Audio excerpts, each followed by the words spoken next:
হট্টগোল ও বাকবিতণ্ডার মধ্য দিয়ে পণ্ড হল আওয়ামী লীগের সাধারণ সম্পাদক ওবায়দুল কাদেরের সঙ্গে সাবেক ছাত্র নেতাদের মতবিনিময় সভা। বুধবার সকাল 11:30টার দিকে রাজধানীর বঙ্গবন্ধু অ্যাভিনিউতে মতবিনিময় সভা হওয়ার কথা ছিল, কিন্তু এর আগেই ওবায়দুল কাদের ব্রিফিং শুরু করেন, আর তাতেই বাধে হট্টগোল। ক্ষুব্ধ হয়ে ওঠেন ছাত্র নেতারা।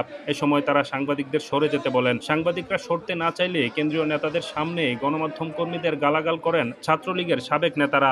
এ সময় কেন্দ্রীয় নেতাদের উদ্দেশ্যেও গালাগাল করেন তারা, যা দেখে তাৎক্ষণিক ব্রিফিং স্থল ত্যাগ করেন সাংবাদিকরা। সাবেক ছাত্র নেতাদের তুপের মুখেও কথা বলতে থাকেন ওবায়দুল কাদের। এ সময় দলের সাধারণ সম্পাদকের কথা পাত্তা না দিয়ে সংবাদ সম্মেলন করার প্রতিবাদ জানাতে থাকেন ছাত্র নেতারা। সেই সঙ্গে ভুয়া ভুয়া স্লোগান দিতেও দেখা যায় তাদের। এমতো অবস্থায় সংবাদ সম্মেলন শেষ না করেই সভাস্থল ত্যাগ করেন ওবায়দুল কাদের। এর আগে সাবেক ছাত্র নেতাদের উদ্দেশ্যে ওবায়দুল কাদের বলেন, অভিমান ভুলে কোটা আন্দোলনের নামে যারা নারকীয় ধ্বংস চালাচ্ছে তাদের বিরুদ্ধে একসঙ্গে প্রতিরোধ গড়ে তুলতে হবে। আওয়ামী লীগ দেখবে কারা মাঠে থাকে, পার্টি অফিসে বসে থাকতে দেয়া হবে না।